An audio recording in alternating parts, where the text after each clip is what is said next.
La segunda dimensión, el otro eje de análisis que les propongo que rastremos en este texto, tiene que ver con el inicio del texto y con el final de este capítulo.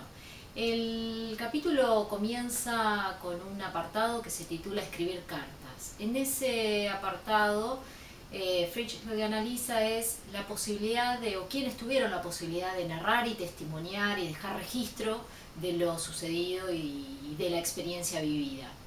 Esa posibilidad la tuvieron los soldados alemanes, los tuvieron los ciudadanos y las ciudadanas alemanes que se quedaron en el frente interno, pero no la tuvieron las víctimas del Holocausto, no tuvieron esa posibilidad las comunidades judías que fueron erradicadas, aunque lo hayan intentado, por ejemplo, cuando dice que arrojaban papeles desde los trenes que los trasladaban a los campos de exterminio.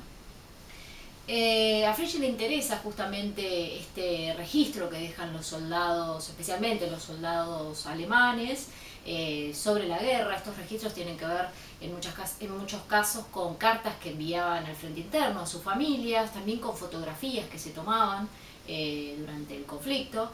Y le interesa justamente por esto que charlábamos al inicio de este video, por estos intereses que tiene Frisch en sus trabajos de sondear cuánto de esa ideología nacionalsocialista se puede vislumbrar en la población civil.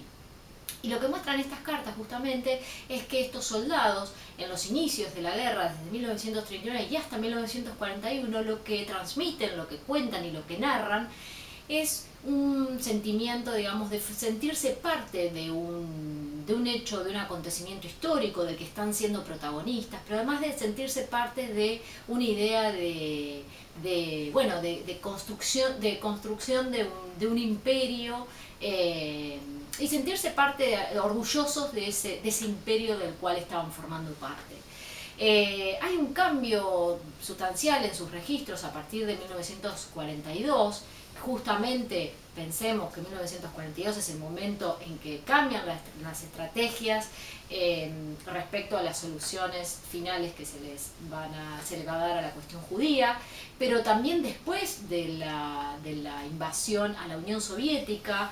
Esa operación en la Unión Soviética fue muy brutal, fue muy aterradora también para quienes participaron de ella. Por lo tanto, ahí a través de las cartas se puede ver ese quiebre, ese cambio de actitud en los registros que van de cómo van contando la historia de estos soldados. Y lo que Frisch analiza es que empiezan, digamos, a mostrar cierta, de alguna manera, debilidad en su espíritu o necesidad de endurecerse frente a los hechos que están aconteciendo y del cual están siendo partes, pero al mismo tiempo siguen demostrando una especie de continuar con su labor como un deber que les impone la historia. Esto es importante y lo podemos vincular con una idea muy interesante que Frisch expone en este capítulo, que tiene que ver con la idea de que para poder concretar este exterminio, para poder llevar adelante este proyecto imperial racial del nazismo, era necesario cierto grado de convencimiento en estas políticas, cierto grado de convencimiento ideológico en lo que se estaba llevando a cabo.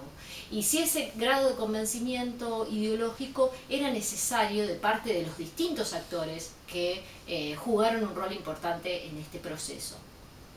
Esa es una idea muy interesante, así como también les decía que este otro eje de análisis lo podemos pensar hacia el final del texto, en el último apartado, cuando él analiza, el apartado se titula Holocausto, y ahí también dice que así como era importante para llevar adelante este proyecto de exterminio, el convencimiento ideológico de sus actores, también fue importante la colaboración que hubo de otros países a este proyecto del nazismo, ¿no? Países que en muchos casos estaban siendo ocupados o habían sido invadidos por la Alemania nazi, pero que aún así, dice Peter Frisch, es necesario también que revean, digamos, o que analicen cuál fue el rol de sus fuerzas de seguridad, cuál fue el rol de sus ciudadanos, digamos, en estos países que de alguna manera colaboraron e hicieron posible, por ejemplo, la deportación de judíos, colaboraron en este proyecto imperial del nazismo.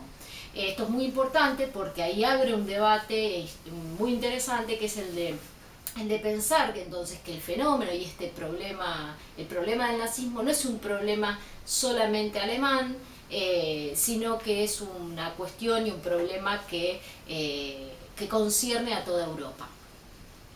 Bien, hasta ahí el texto para que podemos analizar digamos, algunas cuestiones para analizar de Frisch. Seguramente a medida que ustedes lo vayan leyendo y si lo leen varias veces van encontrando muchas cosas, tienen muchas ideas interesantes para pensar. El otro texto que tenemos para esta clase es el texto, como les dije al principio del video, es el texto escrito por un sobreviviente del Holocausto, Primo Levi. Primo Levi fue un judío italiano, era químico, aunque, como dice él en el texto, la propia experiencia del campo, ¿no?, lo convirtió en un escritor también. Y esto es así, estuvo detenido en uno de los campos de Auschwitz. Y esto es así porque cuando él vuelve, o cuando termina la guerra en 1945 y los campos son liberados, los campos de concentración, él retorna a Italia y al poco tiempo, digamos muy tempranamente, él empieza a contar y escribir sobre la experiencia de haber atravesado, digamos, la experiencia del campo, de haber estado en un campo de concentración. Tiene varios libros. El primero que escribe es Si esto es un hombre. El texto que ustedes tienen para leer hoy es un apéndice a ese texto, y en ese apéndice lo que él hace es responder a varias preguntas que le han ido haciendo sus lectores a lo largo del tiempo. Y son preguntas muy interesantes, los voy a dejar para que ustedes las lean y las trabajen. Son preguntas muy interesantes. Quizás lo único que voy a señalar que me parece interesante, que está en una de las preguntas de la guía, cómo él, digamos, se encuentra en esta experiencia tan traumática, tan atroz, digamos, tan violenta, encuentra un sentido en esa posibilidad y en ese deber, no solo en la posibilidad de narrar y de contar, sino también en el deber que él siente de transmitir la experiencia vivida.